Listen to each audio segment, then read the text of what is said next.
the law of attraction states that basically your thoughts are put into your work. Like, so your work is based upon what you're thinking in life, and for you to add almost every chapter for it to be like involving death and violence and stuff like that, like, was that stuff that was going on in your life? Not obviously like death, but like the fact that you just had a lot of anger in that book, basically. I know like most of it is true, but some of it's not. Some of it's not. Like Halloween, I didn't kill anybody, but because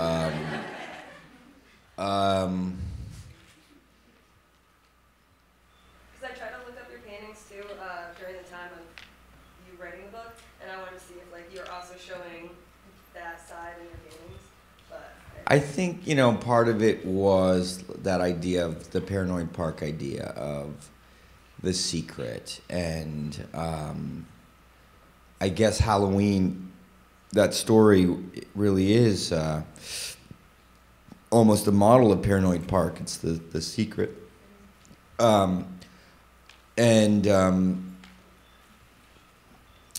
But some of the other things, some of the more you know, other violent things, or some of the other deaths in the book actually did happen.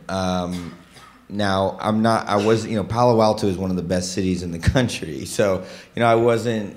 I'm not trying to say like Palo Alto is like a badass place or anything like that. I think what I liked was the contrast between a place like Palo Alto and some of these kind of darker things that I felt are just kind of more universal, that there is something about, you know, coming of age, becoming an adult, that there is a kind of scary, almost violence when you're coming of age and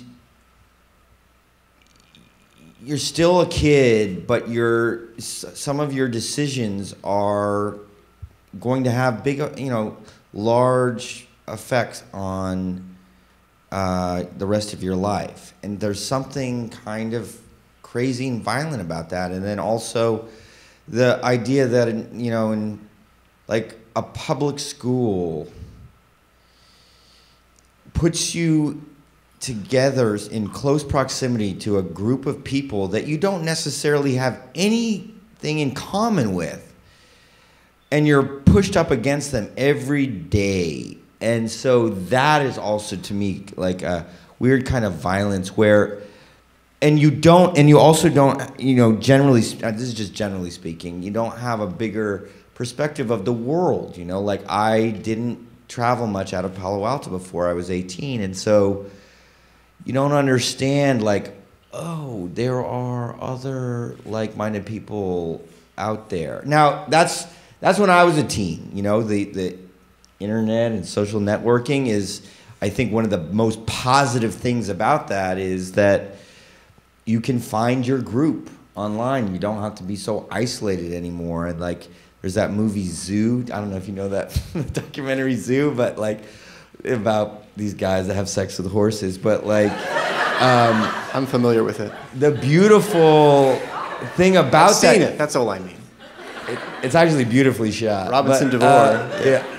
But like, one of the, I thought, beautiful things about it was that all these guys that would have just lived these miserable lives in isolation before the internet now all found each other, and they'd like travel across the country to meet and have these horse sex parties. But anyway, when you're young, you know, you don't, you know, at least I didn't have a bigger kind of perspective of the world, and so everything feels more intense than it should be, and scarier than it should be, and there's a violence in that. But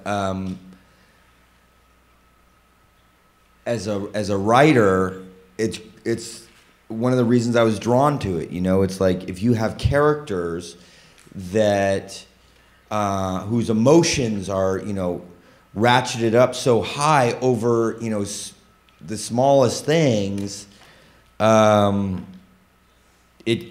just inherently helps you with drama, and it creates drama.